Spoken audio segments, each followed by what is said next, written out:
welcome you back again to another video lecture on Python programming, and in this video lecture I'll go ahead and show you how to check for file extensions. So go ahead and create, let's say x is equal to, we use that to denote extensions.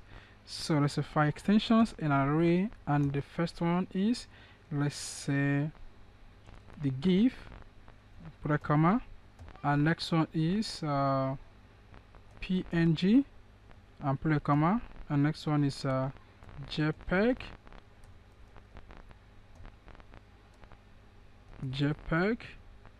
put a comma, and next one is JPG, put a comma, and next one is SVG,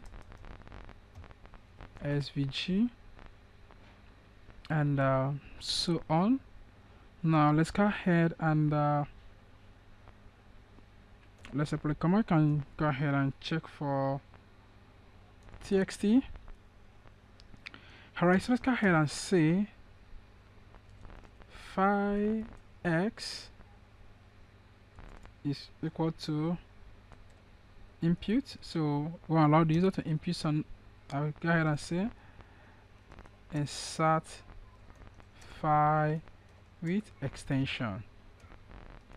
So insert file with extension, and each of these files is going to be dot split this file, and going to take the note for the dot, and use an if statement. We go ahead and say if the length of file x,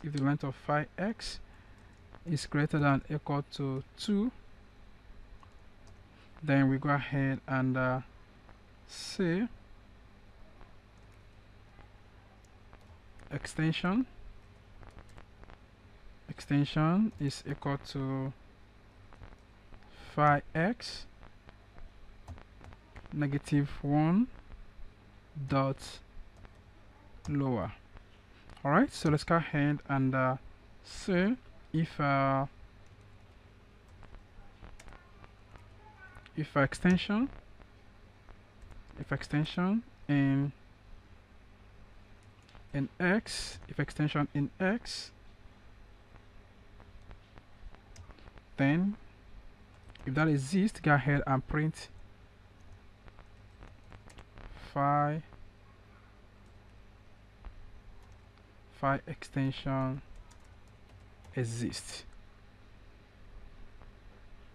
File extension exists. Else, go ahead and print file extension does not exist. Alright, so else, that means the file does not exist entirely. So go ahead and say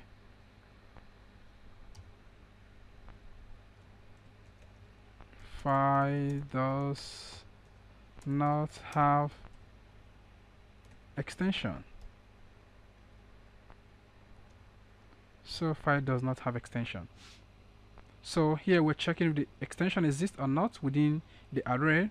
But if the file doesn't have extension, let's go ahead and print out this for you. Let's go ahead and run this code and check it out. And insert file with extension. Let's go ahead and say hello.doc, and the file extension does not exist. Now let's go ahead and insert hello.png, and the file extension exists. Now what if you go ahead and insert hello world? File does not have extension, so there must be dot something there. Okay, so this is how you check file extension existence, if that exists or it does not exist, or the file does not have an extension at all. So I hope that is very straightforward. The code is just ready before you. Go ahead and pull it down on your own system, play around with it, and check out more on that. And in case if you have any question, please go ahead and use the question and answer section, and I'm going to get back to you as soon as possible. Thank you so much, and I'm going to see you in the next video lecture.